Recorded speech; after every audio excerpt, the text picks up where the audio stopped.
विचार करने लगे, जब भक्ति मैया पे मुसीबत रहेगी तो कैसे कल्याण होगा।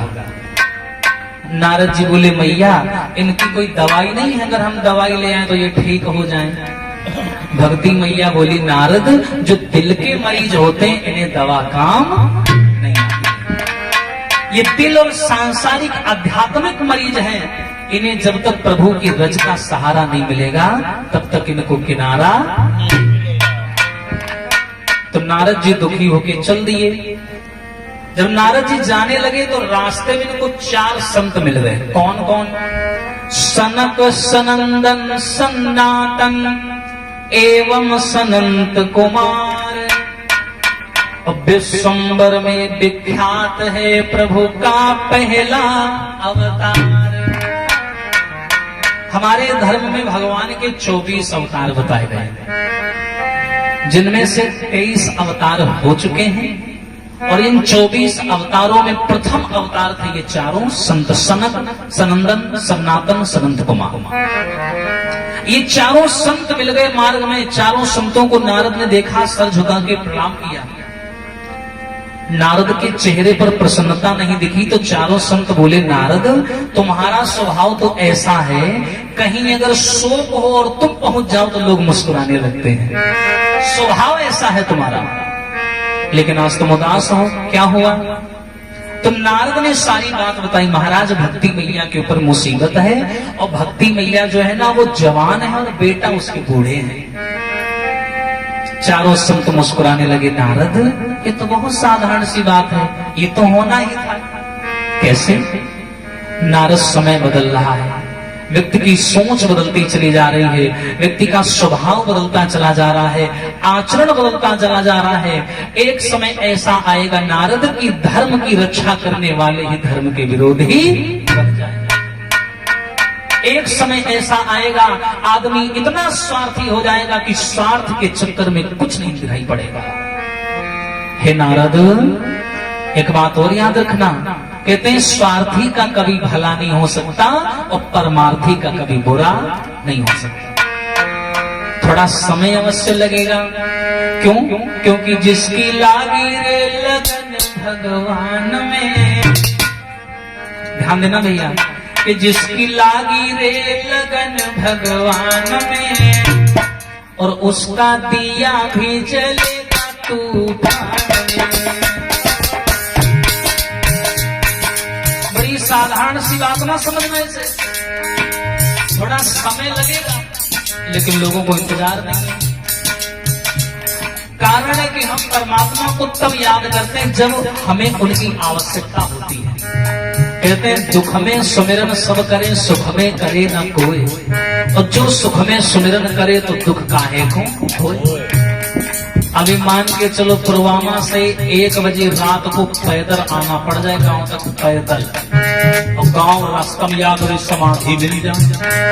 समाधि जहाँ गड़े होते हैं तो कहा वो देख हनुमान चालीसा पढ़े लगे, और वैसे नीचे नहीं पढ़ी है, और हल्का कोई खोल रख दे, हे भगवान हे भगवान हे भगवान, तुरंत भगवान निकले लगी।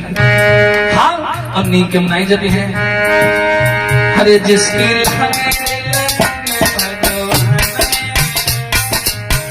जिसकी लागी लगन भगवान में, उसका दिया भी जलेगा तूफान में।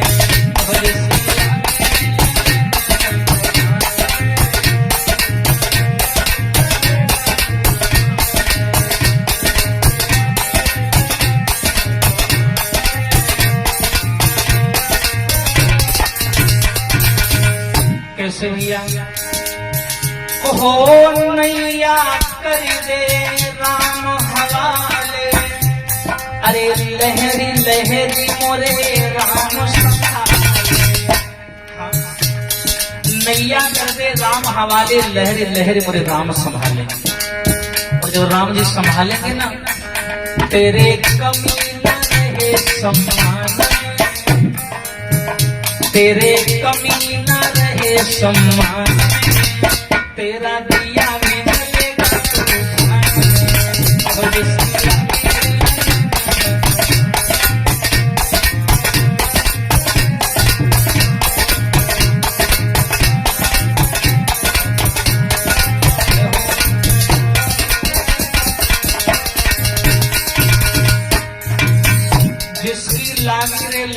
भगवान में उसका दिया भी जलेगा तूफान में।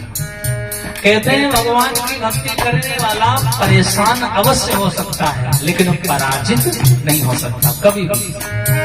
हो हाथों में ले लो एक तारा और प्रेम से कह दो राम हमारा। इतना कहने में क्या संकोच है। हाथों में ले लो एक तारा प्रेम से कह दो राम हमारा। हाँ, प्रेम से कह दो राम हमारा। और तेरा नाम बढ़े जहान में, तेरा नाम बढ़े जहान में, तेरा दिया भी जलेगा तूफान में।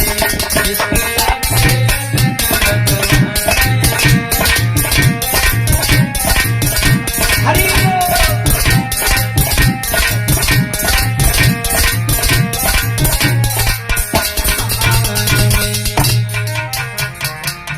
चारों संतों ने जवाब दिया, नारद अगर तुम इनका उद्धार करवाना चाहते हो तो एक ही रास्ता है। कौन सा? एक काम करो, इनको श्रीमद् भागवत कथा सुनाओ। देखिए, श्रीमद् भागवत कथा एक अग्नि की तरह है। जिस प्रकार आग छोटी हो चाहे बड़ी हो, कैसी भी हो, हर तरह की लकड़ी को जला के राख कर देती है, उसी प्रकार ये भागवत है। ये कुछ छोटा बड़ा कुछ नहीं देखती है। भाव विद्युते दुजा, भाव से बढ़कर संसार में कुछ नहीं है। भाव देखती है और ये पक्का इनका कल्याण होगा। नारद जी बोले, महाराज मुझे श्राप लगा है, मैं ज्यादा देर एक स्थान पे नहीं रुक सकता, और भागवत का वाचन करने के लिए मुझे 7 दिन एक जगह रुकना पड़ेगा। अब महाराज अगर आप ही सुना दो तो कितना बढ़िया रहेगा। चारों संत बोले, अच्छा चलो कोई बात नहीं, उस धर्म की बात है, क्यों पीछे रहे, चलो हम तैयार हैं। ऐसा करो नारद, भक्ति मैया को और उसके दोनों लड़कों को लेकर के आनंद नाम के तीर्थ पर आओ, बद्रीनाथ में, आनंद नाम के तट पे आओ। नारद जी सबको लेकर के गए, चारों संत वहां आए। एक बढ़िया व्यास मंच बनाया गया, चारों संत व्यास मंच पर लाइन से बैठ गए। मुख्य यजमान बन गए नारद जी और भक्ति मैया, और भक्ति मैया के दोनों बेटा ज्ञान वैराग्य। ये जमीन में लेटे, भक्ति मैया बैठी रो रही है। चारों संतों ने कहा, रोना, ध्यान से कथा सुनना। और चारों संत कथा सुनाने लगे।